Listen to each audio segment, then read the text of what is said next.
so that's cool. Great. So I'm going to basically hand over to you, Tom. I'm recording the meeting so that if anybody couldn't attend, they can watch it afterwards. Right. Now, last week, of course, they can always do it. Last week, Robin, Brian had so there were so few of us that basically we were, all just talking to each other. So, yes, yeah. Yep.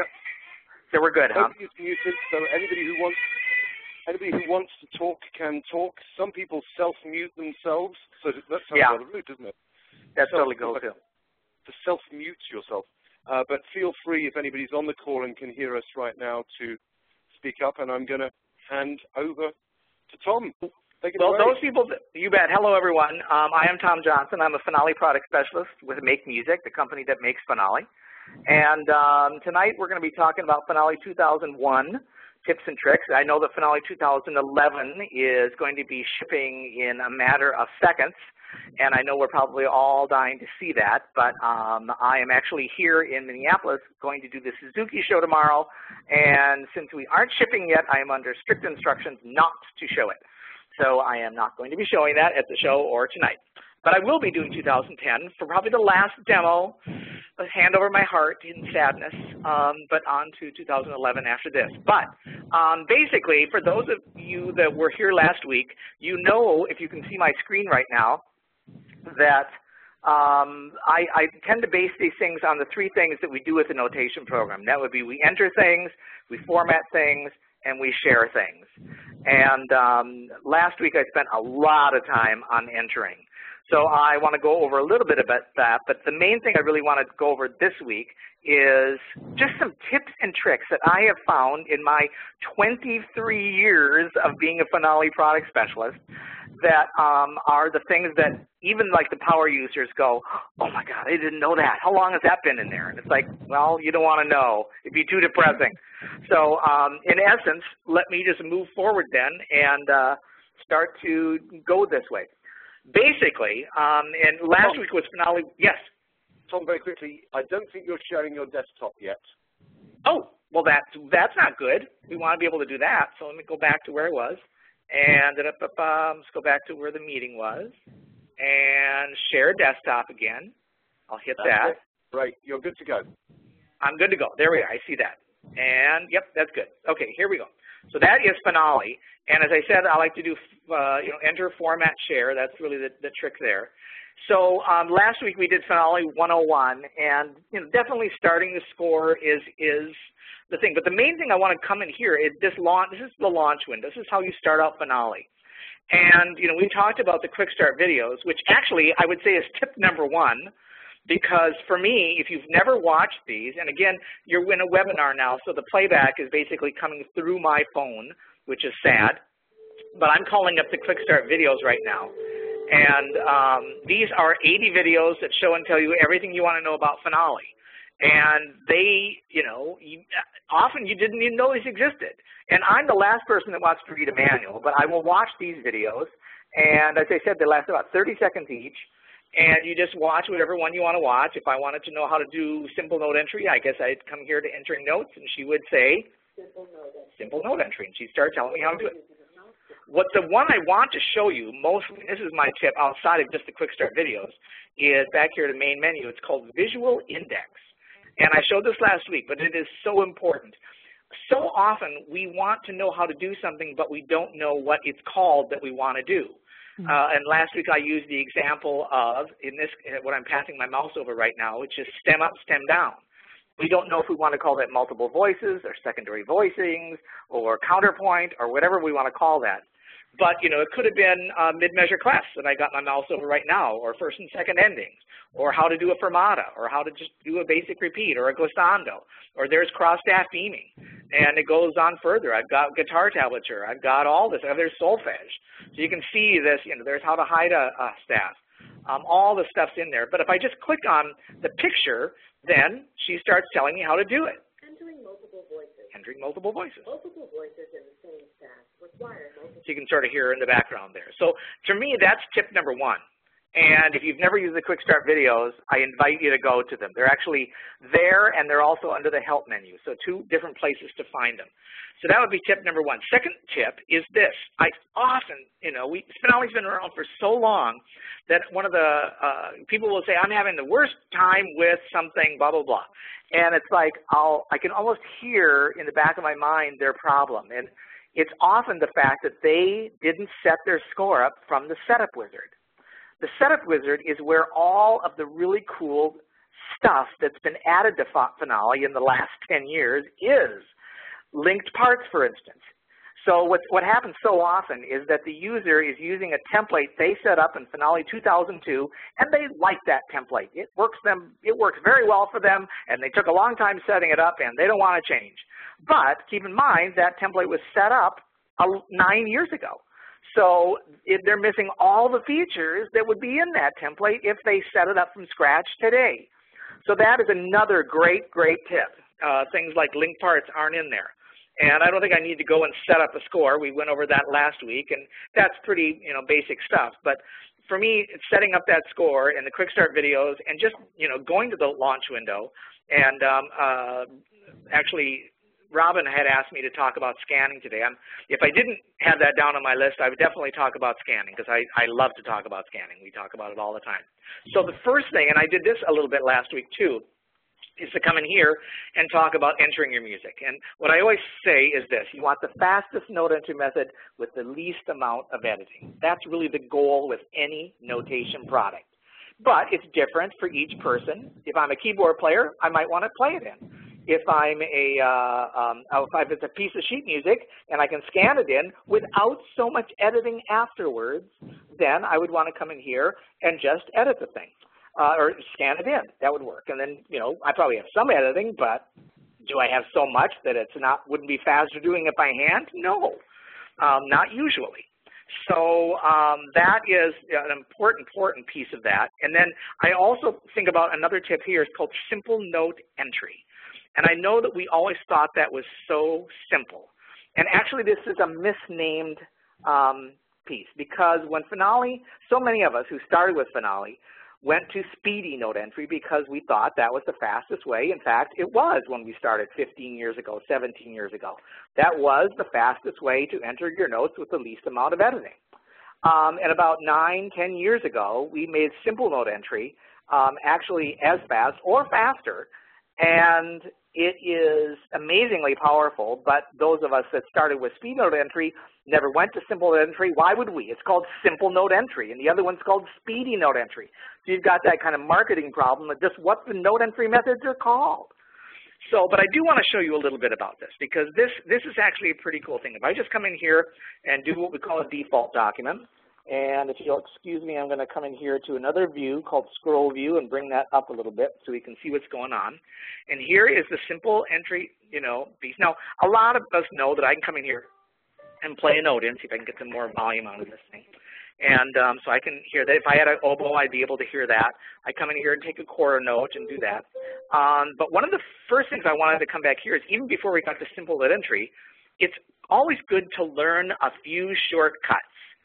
And we already know in a computer many shortcuts already. We know that Control-P is print and Control-S is save. And hopefully we know that Control-Z is undo because that's a really, really good one to know. Knowing that 5 is a quarter note, if I hit 4, that's an eighth note. If I hit 3, that's a 16th note. If I hit 6, that's a half note. 7 is a whole note. So 7 is a whole note, 6 is a half note, 5 is a quarter note, 4 is an eighth note. That's a great shortcut to know. I also need, if I wanted to put in an A, I could just hit the letter A on my keyboard computer. And there's an A. If I want a D, I hit D. If I want an F, I hit F. That's a shortcut. If I wanted to play a MIDI keyboard, I can always do that as well. So I can put those notes that way. And but we all learned this point and click area here. Now other shortcuts, and I went over this in detail last week, but I just want to know in tips. If I wanted to put a forte symbol in there, one of the great shortcuts to know is if you're in simple note entry, is to know that if you want to put an expression on a note, I'm just going to flip that stem by hitting L. There's another shortcut. And how do I learn these shortcuts? My gosh, all these key commands. Well, here they are, simple edit commands. Change an item, and I just did, I'm going to do X for expression, and I just modified an entry. I just flipped that stem by hitting L. If I wanted to hide it, I would hit H. If I wanted to rest, I'd hit R. If I wanted to tie, I'd hit T. So if I want to put an expression on here, I have to trigger it, because I can't hit F for a forte, because we already know that's a note. So I want to put a forte in, so I do X4. 4 is the forte. And last week, I love to say this because all I want to know is one shortcut. If I know that 4 is forte, I can probably guess that mezzo forte is either going to be a 3 or a 5. You know, it can extrapolate the rest. So I'm going to hit an X4 right now, put a forte in. Notice that I'm still in simple note entry. I'm going kind of faster here because last week I ran out of time doing this, and I don't want to spend so much time on note entry. If I wanted to put an articulation in, S is certainly a staccato, A is an accent, F is a fermata, but of course I can't hit F because that is going to be the note F, like that. So I want to put, say, a fermata in, so I need a trigger. And if I have a numeric keypad, that's an asterisk. And if I don't have a numeric keypad, like I have a laptop, then another great tip is to come in here in the simple entry options and go to edit keyboard shortcuts. And instead of default shortcut table, pick laptop shortcut table.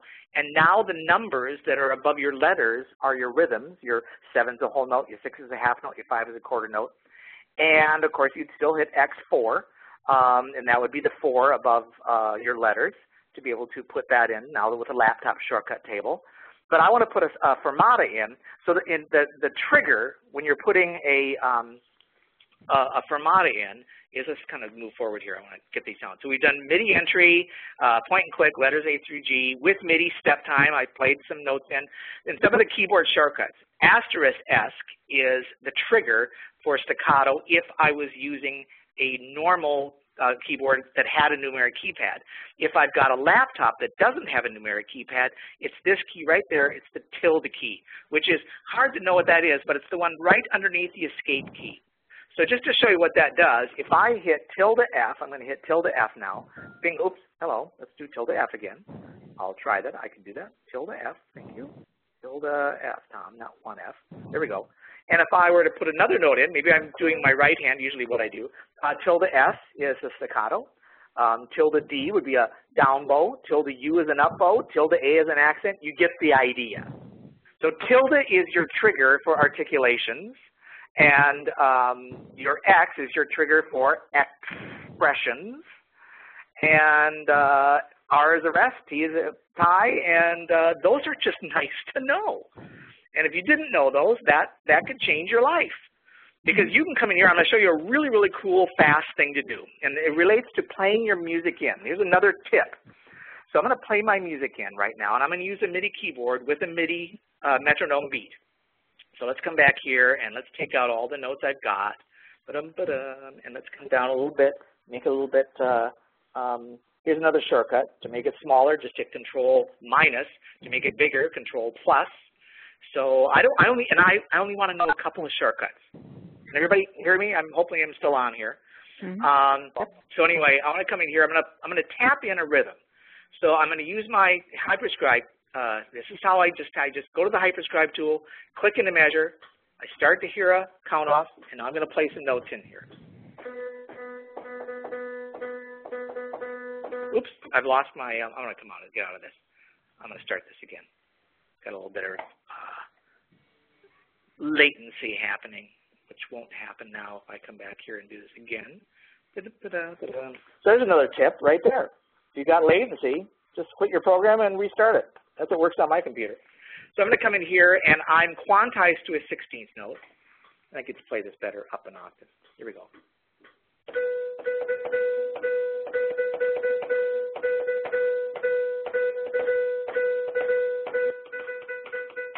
So there, I just played in some rhythms, and not exactly right, but you get the idea. And now, here's the tip. Back to the simple entry tool. You've already played in your rhythms. You don't think your keyboard skills are very good, but you're looking for the fastest note entry method with the least amount of editing. Go ahead and just tap in the rhythms of the music you want. Maybe you're reading a horn part. You just tap in the rhythms. You can probably do that. So now you want to come in here and just click on a note, and this is called repitch tool, this tool right here. This is an important one, and let's just say that. Repitch tool, the repitch tool is what I'm showing right now. So I come in here to the repitch tool, I click on a note and play the notes in. It keeps the rhythms, but changes the pitches to whatever I want. That can become an incredibly fast way of getting your notes in. In fact, if I just came in here and hit the left and right arrow keys, you see I'm going back to the beginning of my piece. Now, of course, what can I do? I can come in here and put a down bow on that. Use my right arrow key, go there. Let's put a staccato on that one. Let's go in here and let's put a forte symbol on that one. That's an X4. Okay, you get the idea. That can become incredibly fast.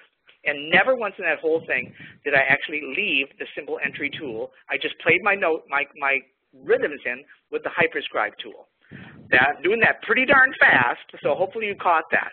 But I think the combination of being able to just like tap in your notes with that and do the repitch tool can be incredibly fast, especially then if you're using your staccatos, your accents, your forte symbols, and just playing it in that way. So using the repitch tool with the simple entry shortcuts, exactly. That to me is an incredibly fast way of getting your notes in. Now tempo tap, and I can see I didn't talk about scanning. So let's take a little bit of place here, because Robin had a request for scanning. So here I am at the launch window, and if I wanted to scan some music in, and last week I did, I actually had my scanner set up. I clicked on scanning, and then we went through the whole scanning thing. So this week, let's do something a little bit different. And in fact, I'm going to do this, pretend that I already scanned my piece in. So I'm going to do this the second way that you can get your music in from scanning. You've already scanned your music in. So under the File menu, you would go to Scanning, Smart Score Lite, and go to Import Existing TIFF File. So this is a TIFF file that I've already scanned. If you saw me do this last week, one of the things I love about scanning is I don't have to know that I need to have a TIFF file. I don't have to know that it's supposed to be black and white or grayscale and somewhere between 300 and 400 DPI. That sounds all too techy to me. But right now I've got my scanner up there, so I'm going to Smart Score Lite, and I can add the file. So I click on Add Files to List. Hopefully you can see my mouse there.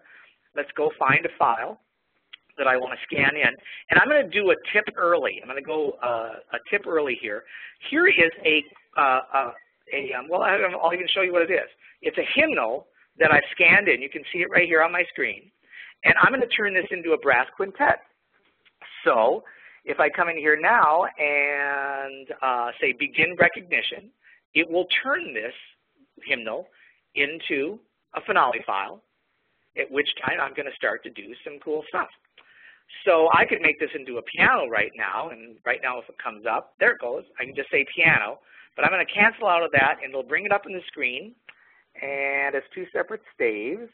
Let's see, come on, you can do it. There you go. Now you can see it says piano. That's not what I want, though. I want a brass quintet. So we did this quite a bit slower, because that was finale 101, but I'm doing this a little faster. I'm going to come in here right now, and actually, here's another shortcut, Select All. So I just did Control A. Now I'm going to do another shortcut, Copy. That's Control C. Bingo, I just copied it. Now I'm going to go set up a brass quintet really fast. So there's this. Let's use a Garrett brass quintet. Hit Next. Oh, I better not. I don't have necessarily my good speaker system here. So I'll do regular brass quintet. Hit Next. You can see it's already set up. And put my title in if I wanted to take the time, but I don't. We could put this, it is in the key of B flat. And let's do 4/4 time. We'll change it to a different key when we're done. And we'll just leave that tempo. We'll just do it. So we'll finish it up. So now it's going to set up the brass quintet. So keep in mind that I've already scanned in that music, and now I've copied it. Now I'm going to just paste it in.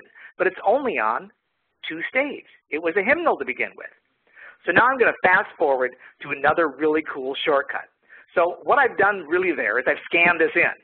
And I talked about scanning a little bit. We probably should do a whole webinar just on scanning. I would love to do that. We spent a lot more time on scanning, but I didn't set my scanner up for this one because I wasn't sure I was going to be doing that. Right now, though, I want to show you a shortcut that's really cool. We call it Explode Music. And if you come to this tool right here, this is a cool tool. It's called the Selection tool. Here's another tip, the Selection tool. Whatever I click on, I can move. Whatever I double click on, I can edit, okay, just double-clicked on the treble clef, so I can come and edit that right now. But I don't have to do that. If I go to the selection tool and I just simply right mouse click if I've got a 2-button mouse, or control click if I've got a 1-button mouse on, say, a time signature, bingo, there are all my time signatures at my fingertips. Maybe I want to change the key signature, so I right mouse click on a key signature. There are all my key signatures at my fingertips. Let's turn this into the key of A major. Bingo, I just transposed it. Notice all the parts are automatically transposed. In fact, I don't like that. I think I'll come back here and go to E flat major. Let's do that. And well, actually, let's undo both of those. So I don't want to show you one shortcut. I would move it up an octave, but I'm going ahead of myself. Right now, what I want to show you is I want to show you how I come in here and I select both of these staves. And if you're in the selection tool, what I like to do is just select stuff and hit a number. So I'm going to go over all of these right now. And the number 2 is the one I really want. The slow way to do this would be to go under the utilities thing to explode music, and it would bring this up. If I wanted to implode that, in other words, put that all that music that I've selected onto one staff, I would select implode music, and this dialog box would come up. But right now, if I hit 1, the same dialog box for implode music. So I don't have to go under the utilities menu. I can do this faster. That's a tip. If I wanted to explode it, I would just hit 2. Okay, and I'm going to explode that. I'm going to show you that one in just a while. If I hit 3, I've just told myself how long my piece is with all my tempo changes, or whatever area I've selected. Okay, so you select your entire piece, and you find out your piece is 1 minute and 2 seconds long so far. If I hit 4 and 5, those are music spacing algorithms, so I can work with that. And here's the ones that I really love, 6, 7, 8, and 9. So just select something and hit 6, so hit 6, and it moves down a step. If I hit 7, it moves up a step. If I hit 8, it moves down an octave. If I hit 9, it moves up an octave. So what I did before was I came in here and I moved this into the key of E flat major, and realizing it went down too far. So I want to come in here and move that up an octave, so I'll just hit 9. Bingo, that looks pretty good. Now I'm going to come in here and select these 2 staves, and I'm going to explode it. So now I want to hit the number 2. Not that I couldn't go under the utilities menu and do it. How many staves do I want to split it into? Well, actually, it's only got 4 notes in each chord, so I guess I want to say 5, so let's just say 5, but I know it's not going to go through them all. Now here's a tip. You don't want to place the music into new staves added to the bottom of the score. You want to place the music into the existing staves, starting with probably trumpet number 1. So let's click OK, and bingo, it automatically explodes. I would now take that trombone part, probably move that down there. Oh, gee, I need that to go down an octave. I think I'll hit the number 8. There, I just hit the number 8, and I guess I could play this thing back. So we're in the key of E flat major. We could probably go to E flat minor right now, couldn't we? Or I guess let's do F sharp minor. What does this sound like as a minor key?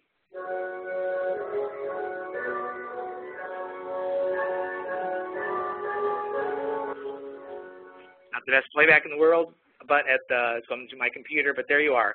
So you can see that the scanning thing can become incredibly powerful. But of course, I'm mixing these with some major tips, some major tips. Right now, the tip I was going to show you was a tip called Tempo Tap. And I also showed this feature last week, but it's a cool one. And here's a piece I actually scanned in. And if I play it back, it sounds like this.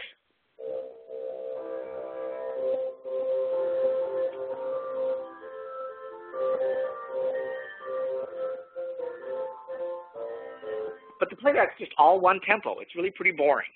So here is, I need to control the playback of this before I say come under the file menu and go to save as an export to audio file and make an MP3 file of this piece. So I want to make the tempo right. Notice this I scanned this piece in. It's not even perfect. And I love that. This used to be a desktop music publishing program, and it still is. But I scanned the piece in, and I want to turn it into an MP3 file. Nowhere in that scenario, that particular scenario, do I actually care what the music looks like.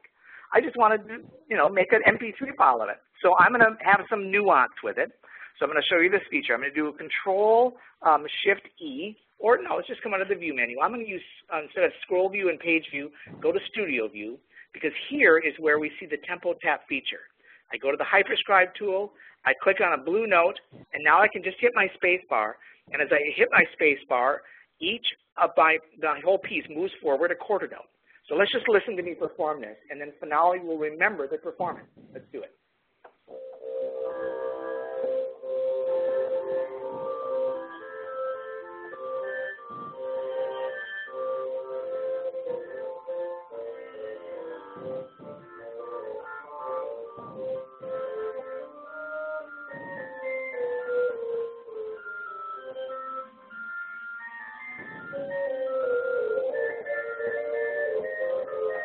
Okay, you get the idea anyway. I can speed up, slow down at will. When I'm done, I hit OK, and I can play that back, and here's my performance.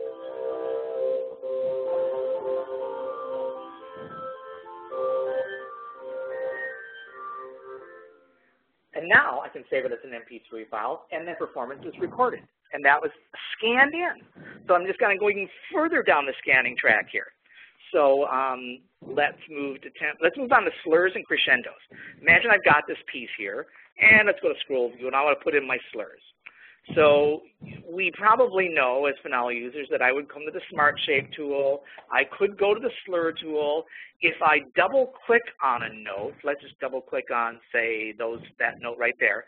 If I just double click, it automatically draws the slur to the next note. But if I want to draw the slur over a consecutive bunch of notes, I double click and drag the slur to where I want it to end, and it forms itself. So I can do that. But if I happen to want to put in, maybe I'm here, I just put here's the crescendo. I just went and did my mouse, did a crescendo, I come and draw a crescendo in. But now I want to put a slur in. All I really need to do is hold the letter S down and put slurs in. So I don't have to go back to the slur tool to put a slur in. Just hold S down for slurs. And underneath, see if I can explain this one. To the left of the M on your computer keyboard, you have a little arrow, sideways arrow that looks like a decrescendo, or actually a crescendo. And to the right of that is a little symbol that looks like a decrescendo, which is an arrow turning to the right. So if you click on those, you're putting in decrescendos and crescendos. You just need to hold them down and double click and draw. So that, and if I hit T, I'm putting a trill in. If I hit G, I'm putting a glissando in. So you don't even have to be on a tool. You don't ever have to be on a tool. You can just go to the selection tool and right mouse click on anything to edit it and hit the letter and whatever thing you're in and just edit it that way. So that to me is a huge, huge tip about slurs, crescendos, decrescendos, glissandos, trills. We can always do it the old way, but why if this way is faster? Multiple articulations and multiple expressions. Let's talk about that for a while. So I've got my piece in here, and if I wanted to put an articulation in, I guess I could come in here, or here, even go to put an expression in. Let's do articulations. Come in here, go to the articulation tool, and oh my gosh, am I supposed to double click on this, and there's a staccato, and I click select. If I have to do that for every staccato in my piece, I'm going to go crazy. So you learn really quickly you don't do that. You hold S down to put a staccato in, and you hold A down to put an accent in, and so forth. But what you may not know is that I can just hold S down and drag over a whole bunch of stuff and put all my staccatos in. So that becomes really, really fast. Another one to know is if I come to the expression tool, we know that 4 is forte. So if I wanted to put a forte symbol there, I could hold 4 down and do that. But we may not know that if I just hold 4 down for forte or 3 for fortissimo or whatever it is, and I click and drag over all that, that I've now put forte symbols on all my staves. So again, that's multiple expressions and multiple articulations. I'm wailing here, I realize it. But these are cool tips and it can make your life go way faster. So there's more. And I've actually already done a couple of them. So I've done the easy interval transposition. Let's just remind us of that one. If I select something with the selection tool, and I want that to go up an octave, I would hit 9. If I want to go down an octave, I hit 8. If I wanted to go up a step, I hit 7. If I want to go down a step, I hit 6. And those are going up diatonically. Okay, so let's keep that in mind as well. So that's really, really fast. And the one I use all the time, of course, is just, you know, these octaves ones, 8 and 9. Just all the time. You just use those all the time. Really, really fast. So that is what I call easy interval transposition. Let's talk about playback audition. This is a cool one. So come back here and hold, I think it is Control Spacebar, and run your mouse over your score. So you're hearing each individual chord wherever your mouse is. Now if I hold Shift Control Spacebar, I'm hearing those actual notes. So Shift Control Spacebar is going to let me audition just the note that I'm on, or Control Spacebar is going to let me audition my entire orchestration. That also is a cool tip. These are just like really fast ones. Quick measures up and down. I think there's probably no more understood thing in Finale than this. Let's come back here to page view. And here I am in the selection tool. And if I click on a measure, say a measure stack there, and I want this measure stack to go down there. Well, I want that to go down there. How do I get that down there? Well, just select it and hit the down arrow key. Oh my gosh. If you want that bunch of measures to say go, let's try those. Oops, I don't want to move that. Notice if I hit in the selection tool, I just click on something and move it, which is what I just did. So I want all those measures to go up there, up to the next staff system. So right now I'd hit the up arrow key, and there they are. So now how many times have we had this, 32-page Finale score, and your last page is this one measure at the end of my piece? Let's see if I can even get this. Notice that. This is scanned in, you can tell, definitely tell. So I'm going to make the mistake first. So here I am. Oh, I've got one measure at the end of my piece. What the heck am I supposed to do with this?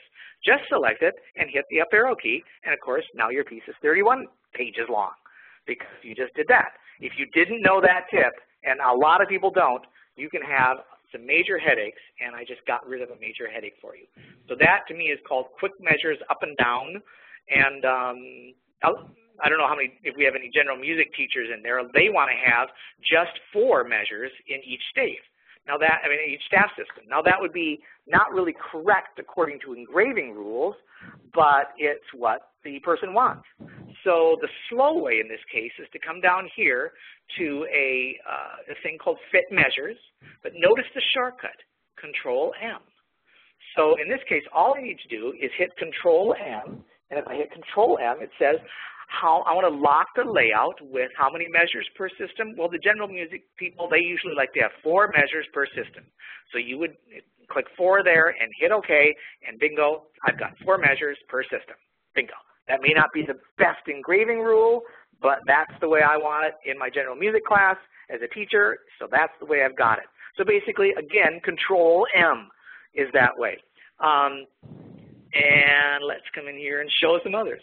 I already did Explode Music. That's a cool one. That's a good one. Staff styles. I'm glad I have this PowerPoint. It reminds me what to talk about. Staff styles are amazingly cool. If I come up here to the staff tool, and this one I do like to go to. Actually, I don't have to. I can come in here and select with the selection tool, and I probably have my staff styles are going to be right there. There are all my staff styles. Okay, but I can come in here now and go to the staff tool. Ooh, seems like I don't have any here. That's weird. And right mouse click, look at all this that I can do. I could make rhythmic notation of this. I could make stemless notes. Okay, bingo. So you select something and with the staff tool, and now you've got all these, and you can create your own too. Notice the transpositions. I want to be able to come in here. I've got some instrument doubling going on between the flute and the clarinetist.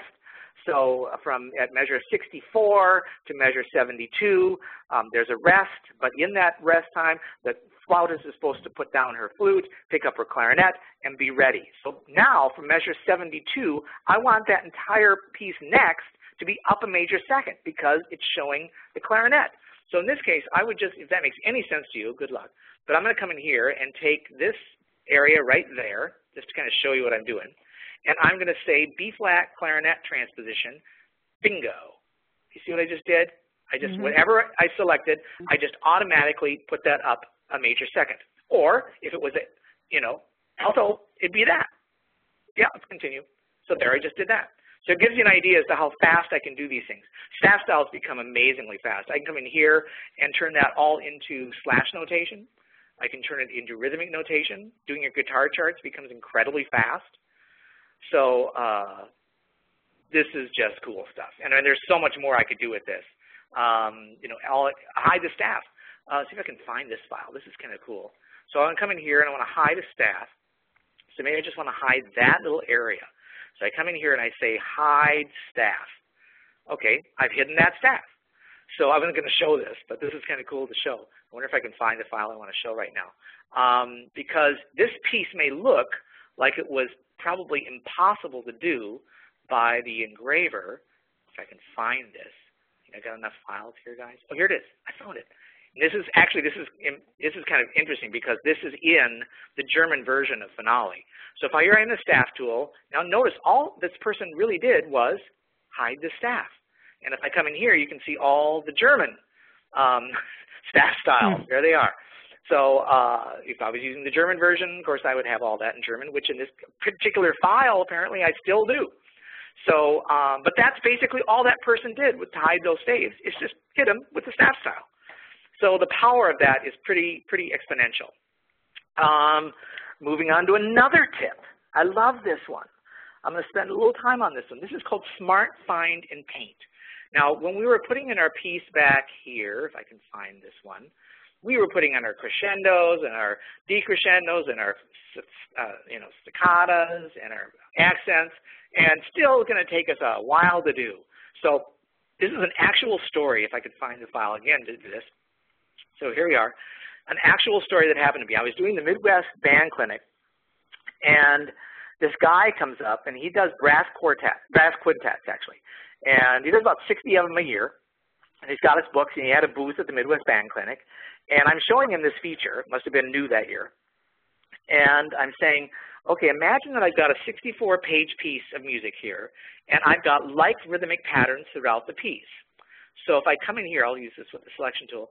I've got a trill here, so I probably want to have a trill there, a trill there, a trill there. I've got a slur there, so I probably want a slur there, a slur there. Get the idea.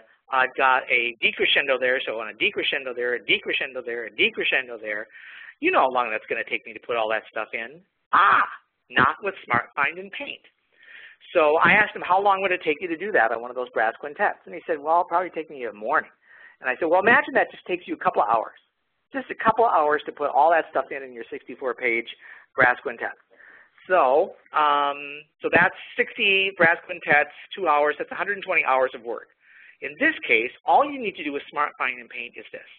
Select the region you want. It could be just that region. Notice I just took my mouse and selected it. I'm going to take this entire measure. And now, I wonder if this is here. No, so it's utility. So I'm going to come in here and select this region. And now I'm going to go under utilities to, I want to edit. Here it is, here it is. Edit, Smart Find and Paint. Now notice the shortcut is Control F. So I could have just done Control F. Now at this juncture, I want to apply this. What it's basically going to do, ladies and gentlemen, is it's going to find out what the rhythmic pattern is, find out what the articulations and the expressions are within that, and paint them everywhere it finds it. So let's see if I can do this here. Come in here, Smart Find and Paint. I'm doing this with a phone in my hand. So now I want to apply this. So now at this point you say, do I want to have just the slurs, maybe everything but the slurs, everything but the articulation, so you can pick and choose. I'm going to come in here and say, okay, I want you to find one rhythm. Okay, and normally that's what you do. You don't do them all. You do this rhythm, but not the next one. Then you do the next 3, but not the next 4. Then you do the next 1, but not the next 2. In this case, I'm going to paint all 64 pages, click Paint All, done. That fast. So I just gave this guy a 3-week vacation. That is 120 hours of work at 40 hours a work week. Bingo. So that's a cool tip. So, and it's amazing, a lot of people don't use that. But once you know it's there, really cool feature, Smart Find and Paint, check it out, play around with it. Just knowing that those tips exist is really what this particular webinar is all about. Plugins. Plugins are amazing. Imagine I've got my piece in here. Let's go back to this piece I had here. Okay, here it is. Let's undo some of this amazing stuff I did to this piece. Okay, so I've got this piece in here, and I'm undoing this. There we are. So now, oops, undo the entire piece, Tom, please. There we go. Look at all the stuff I've done to this. Okay, there we are. So now I come in here, and I want to check the range of this piece. I've written this score, my concert band score for my middle school band, but I've had no idea if anybody actually could play this. So plugins are an application. And under here, if you're a Mac user, you'll see a little blue plug up here, and that sometimes gets lost. If I'm a Windows user, I'm seeing plugins, and then I see all my plugins here. I think there's about 80 of them. Scoring and arranging, there's a whole bunch of them here. Notice I can do an instant piano reduction of my orchestral score. That's a cool thing. I always think of plugins as this. They're little applications that make hard tasks easy. So in this case, making a piano reduction of my score may be a hard task, but Finale makes it really easy. The one I want to use right now is called check range. So I come in here, I want to check the range of the entire piece. So check the range, please. It knows it starts with a flute. Do I want it to be for advanced players, intermediate players, beginning players? I want it to be for intermediate. So I'll come in here and check it. Okay, it says there's a wrong note there, wrong note there. No more out of range notes in the flute part. Now it automatically goes onto the oboe part. Check those. No out of range notes in the oboe part. Let's go on to the clarinet. Check that. No out of range notes in the clarinet were found. Bassoon, I'm almost done. For intermediate players, check it. Looks like I got a note there, probably moving it down an octave. And that was just one edit there. I'm done. I just checked the range of my entire piece, and now an intermediate player can play it. That's a hard task made easy. I love that. So another one that's really cool is this one called Band-in-a-Box Auto-Harmonizing. Again, if you've never just gone in here and played around with plugins, there are amazing ones. I was doing a show just not too long ago, and I had an Arab woman come out, and she wanted to know if I could make the music backwards, because that's the way that they read their music. And I went, well, now that's very interesting. I wasn't sure exactly how to do it. But I came in here, selected the entire piece, went to a plugin called, boy, can I find this one, Canonic Utilities. Where's that? I'm looking for it, guys. You can tell I wasn't ready to do this one. Where's Canonic Utilities? There it is. And I've got retrograde. I've got all my, if I'm doing a 12-tone row, I've got all this stuff. That's a little bit esoteric, but I can actually make my piece play backwards by doing that. And read backwards. So, of course, I had to go and put the treble clef at the beginning of the thing. That was another thing to do, but you get the idea. But Band-in-a-Box Auto-Harmonizing. I want to show this last one. I have not done this in ages. But let's find a demo here that I want to show. Oh, here it is. So right now, here's the scenario. I've got a, I need to get this piece done in the next 5 minutes because the band's showing up and I haven't done anything on it. So I put in the shell of the piece, put some chord symbols in. It sounds like this.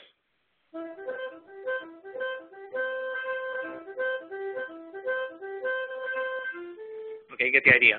Now, this plugin, which is called Band-in-a-Box Auto-Harmonizing, we basically took the harmonies that are in Band-in-a-Box and put them into Finale with Peter Gannon, PG Music's permission. So here I come to a plugin. I select what I want to harmonize, and I go to this plugin called Band-in-a-Box Auto-Harmonizing. Now this will do a 2 to 6 part harmony on any melody I have with or without chord symbols. It's best to put chord symbols in because if you don't, you get this dialog box that says, and I love this, it says, no chord symbols were found in your selection. Chord symbols might greatly enhance the results. So very tactfully put. Anyway, I've got 5 saxes here, so I'm going to pick a 5-part, say drop 2 super sax from the alto sax 1 down, click OK. There it is harmonized. Let's play it back.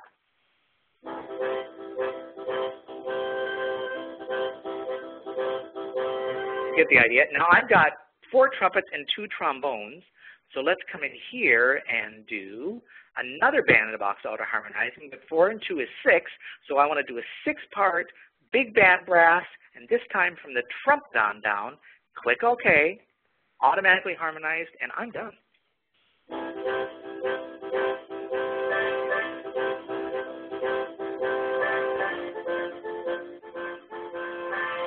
You get the idea without belaboring the point. Anyway, that's a cool, the plugins are just amazingly cool. So I invite you to play around with those if you haven't. Another one, score merger. and I don't want to run out of time here, but I think we're actually going to make it through all these. Score merger is another great tip to know, feature, tip, I don't care what you want to call it. And here's what it addresses. I say have a 2-movement or 3-movement piece, and the end of movement 1 is at the top of page 13, and I want the beginning of movement 2, which perhaps is in a totally different orchestration. I want that to be at the bottom of page 13. Well, in earlier versions of Finale, that would be rather a difficult thing to do. However, this feature under the File menu allows me to do that quite easily. It's called Score Merger. So in this case, you go and you find the files you want to work with, and you put them in there, and they show up here, and then you merge these files into one file. Another thing you can do is come in here and merge parts into one score. So imagine, like I just did the Major Orchestral Librarians Association, and these major orchestral librarians have lots of parts but no scores. So they'll scan in the parts, and now they need to merge, excuse me, merge the parts. So here's 5 parts that I already did. I'm going to move these 5 into Finale. So that's 5. I think I just want those. So I just moved them all in. Now I'm going to make a brass quintet of this, so I'll get it in the right order, move that trumpet number 2 up. Now I'm going to merge these parts into one score. And now I merge it, and I call it Untitled or whatever. And yes, replace my last Untitled. And you should watch all those things automatically make a score, and that's what Score Merger does. You're watching it happen. Done.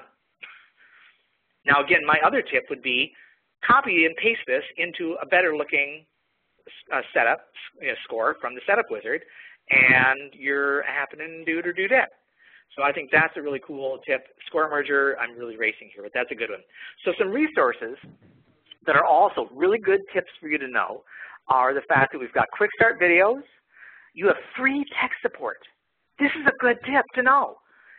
I'll be doing a show, and it's like, somebody comes up and asks me a question, and I'm saying, well, did you call tech support? And they always go, no.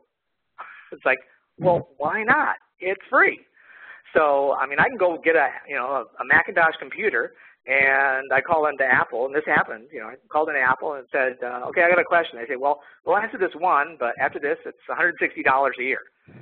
It's not usually free, but with Make Music, at least today, free tech support, and it has been that way for 23 years. So I think it's probably going to continue.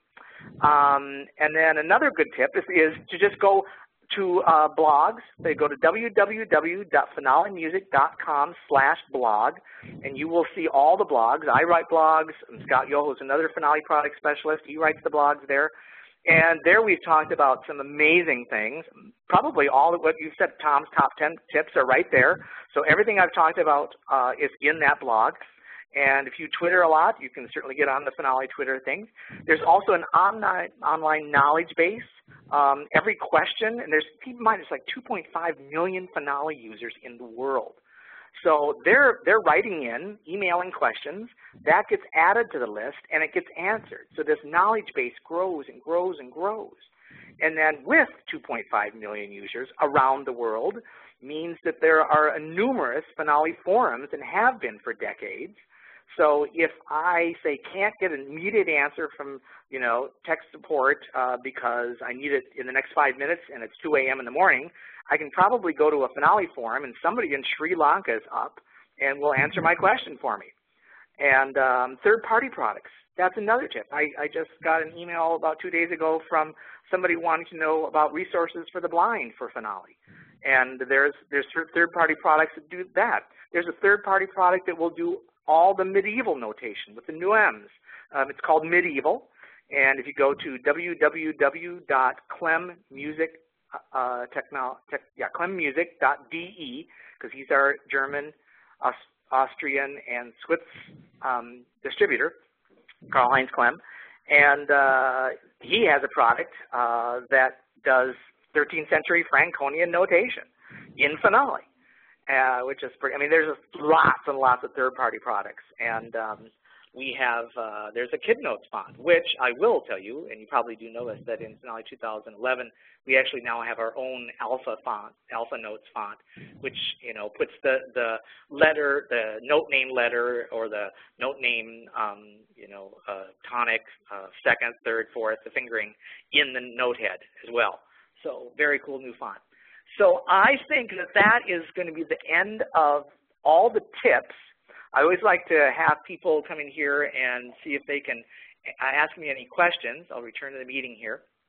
And so, but I've got probably another 5 minutes left in this webinar, and I always like to leave a little bit of time for questions. And we ran out last week, so I wanted to make sure this week that I did not run out. So I know I see some familiar names there, Jennifer, John. Some of these guys were there last week. And so if you have a question, shoot away. And you can type it in, I think, on the chat thing as well. But if there aren't any questions, yes, great. I have a quick one, Tom, and feel free, anybody else, to dive in. But I just wanted to ask you, I suppose this is a kind of a slightly seeing over the horizon thing. Where does Finale stand with respect to audio and live audio and all that kind of stuff? Because you've got the mic notator feature, but tell us a little bit about that. You bet, love to. So let's go back here, and this isn't necessarily a tip, but it's a great feature. Can everybody see my score, my screen? No, you'll have to share desktop again. Yep, I'll do it. I'll go back, share desktop. Ta-da-ta-da. Sharing desktop. There we are back. So here I am. Let's pretend that I've got in a, let's open up a file here. Let's say one here that I've probably, okay, I've got a good idea. Let's see if I can do this. So I've got, I'll have to find this. Now you would ask me this, wouldn't you? Okay, this is good. This is good. That's 2011 though. I don't want 2011 file. Okay, so here's a Vivaldi piece.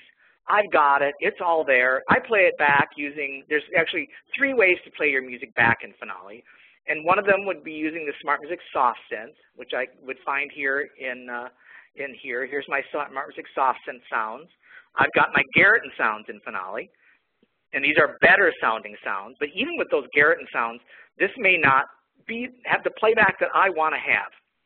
And I thank you for asking this, because we did address this last week. And there certainly isn't a Finale 101 factor. You also could use, drumline, the tap space virtual drumline sounds if you wanted to as well. But I just want a better playback. In fact, what I want is I want to put the actual audio file of Vivaldi Spring against this notation. So how do I do that? Well, basically, you come in here. Let's see if I can kind of do this backwards. I would come back here to the studio view, and you can see I already have done this.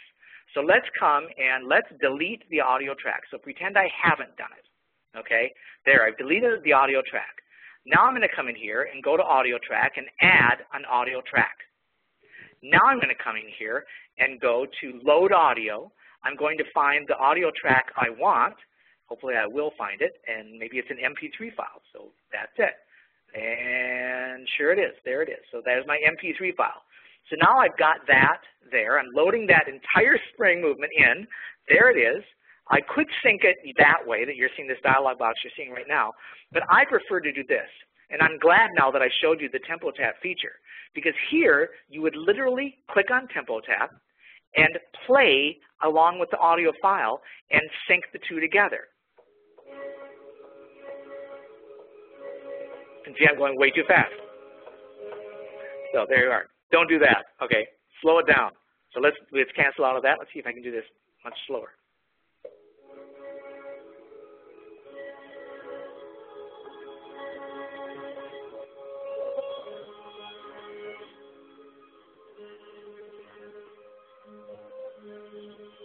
So that is what you're hearing there. You're actually hearing the audio file with that. Now another thing you can do is instead of syncing notation to audio, you can go the opposite way. So I could literally come in here and have my Finale file and literally sing on top of it. So here's a file that's actually got Wynton Marsalis's musicians. They're playing MIDI instruments into Finale. And Debbie Duncan has come and sung on top of this. And so I just want to show you this. Now, can you do multiple audio files? Not yet. Could I do this in another program? But of course, I wouldn't have the syncing of the notation so much. So I can do that. But to me, this is a great tool. Oops, I'm trying to load this up, but apparently I'm not succeeding. Hello. You can do this, can't you? Maybe you can. There it is. Okay, so if I come here to Studio View, you'll see the actual notation against Debbie singing. So I can play my clarinet, my flute, my my whatever instrument I want, play it on top of my finale file, and literally do my sonata with my oboe and actually have the two and make an MP3 file or audio file of the entire recording. So that's important to realize as well. And then one last thing to all of this is that, what was it going to be? It was going to be that the usage of this. So when this first came out, I went, how would I really use this? So I come in here now, and I'm doing the Percussive Arts Society, and this guy says, do you have a way that I can just like count along with my snare players so that they can actually get it? I just want to go 1, 2, 3, 4, 1, 2, 3, 4. And I said, actually, yes, we do. And so I showed him this feature, and that was perfect for him. Another one is maybe I'm doing marching band, and I want to be able to, say the instructions for the marching show over the music. So I could literally just say 180 degrees or whatever I want to have for my instructions over the music. So the uses of this start to like get exponential on all the different ways that you can do this. And it is fun. And my blog this week was basically just about this feature. So I thank you very much for asking that, Robin. Yeah, well, I think it's a big feature, and I think one of the things we're all noticing is a gradual merger of audio and notation, isn't there? There is, and I particularly then, when I do that and I get down that route with somebody, I will go to programs like, say, Melodyne, Direct Note Access, because for me, to be able to come in here and edit the individual data within the audio file is the goal, is the Holy Grail. And once you can edit that, see that individual data within the audio file, then how long before I can turn that data into a MIDI file? And once that's a MIDI file, how long before that's notation? Exactly. So you can see, and you know this, Robin, too. You know where we're headed in terms of music technology. Yeah, and it's one of those classic cases where it can also destroy a few things like music publishing. I doubt it. People will always love that printed page and do it, because for some reason they actually want to play instruments and read music. And as long as they need to do that, I think that both Sibelius and Finale are going to be in business. So I think it is 7 o'clock, and I want to thank everybody for joining us. I'm not sure what my next webinar is going to be, but I hope it's soon. And I know it'll be on Finale 2011.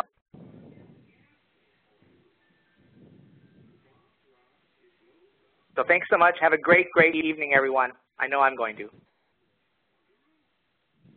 Hello? Are we done? Did they leave? No, they're still here. Oops. I lost my thing. Whoa. It just like ended. Of course it did. It's 7:01. The entire webinar ended. I can't hear anybody. Oh, privately. Great presentation. Thank you. Well, that's great. Good. Thanks. Thanks, Denise. Are you there, Robin? I'm just there. Yeah, I got cut off for us. No problem. I don't know who else is on, but we're shy, apparently, so that's cool. Thanks, John. Yep. Well, thanks, everyone else, and I hope to come back soon. Yeah, thank you very much, Tom, for doing that. It's been fantastic. And you bet. I'll share this webinar with everybody by tomorrow so they can watch again if they need to. But thank you so much for joining us. You bet. Have a good night, Robin. Yeah, thanks, everyone. You bet. Good night, Chris, Denise, Jennifer, John, everybody. Good night. Bye. And thank you. You bet. Bye-bye.